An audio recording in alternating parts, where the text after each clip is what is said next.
بسم اللہ الرحمن الرحیم۔ ناظرین، آج کا تیسرا ولاگ آپ کی خدمت میں پیش کر رہے ہیں، پیج 395، اور اسی کا معارف و مسائل حصہ بقیہ ہے جو آپ کی خدمت میں لا رہے ہیں۔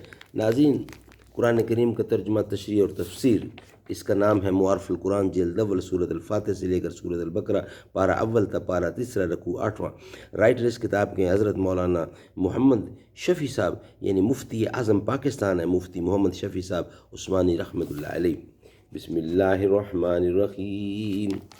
الحمد للہ وکفی وسلام علی عبادہ الذین اصطفی۔ قال النبی صلی اللہ علیہ وسلم: خیرکم من تعلم القرآن وعلمہ۔ بہترین لوگ وہ ہیں جو خود بھی قرآن پڑھیں اور دوسروں کو پڑھائیں، سکھائیں اور لکھائیں۔ بت کدے سے چلے ہو کعبے کو، کیا ملے گا تمہیں خدا کے سوا؟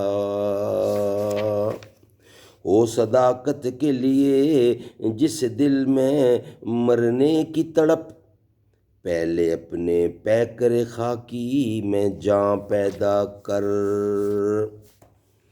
اس کے علاوہ نماز کو انسان کی تمام حاجات کے پورا کرنے اور تمام آفتوں مصیبتوں سے نجات دلانے میں ایک خاص تاثیر بھی ہے، گو اس کی وجہ اور سبب معلوم نہ ہو، جیسے دواؤں میں بہت سی ادویات کو مؤثر بالخاصہ تسلیم کیا جاتا ہے، یعنی کیفیات، حرارت و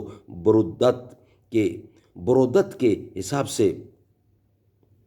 جیسے کسی خاص مرض کے ازالہ کے لیے بعض دعائیں بالخاصہ مؤثر ہوتی ہیں، جیسے درد گردہ کے لیے فرنگی دانہ کو ہاتھ یا منہ میں رکھنا، اور بہت سے امراض کے لیے عود سلیب وغیرہ کو گلے میں ڈالنا مؤثر بالخاصہ ہے۔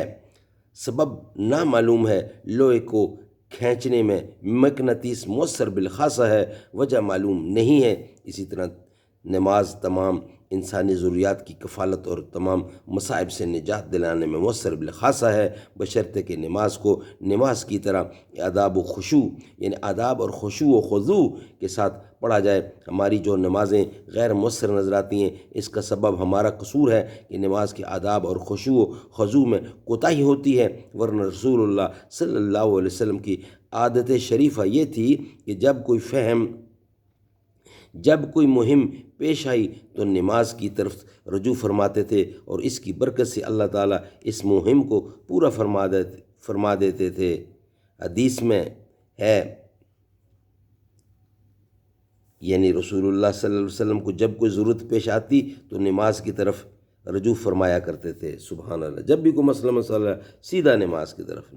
ناظرین، آج کا تیسرا ولاگ ہمارا کمپلیٹ ہوا۔ اب ہمارا آپ سے ملاقات ہوگی چوتھے ولاگ کے ساتھ۔ 3 ولاگ ہمارے کمپلیٹ ہوئے۔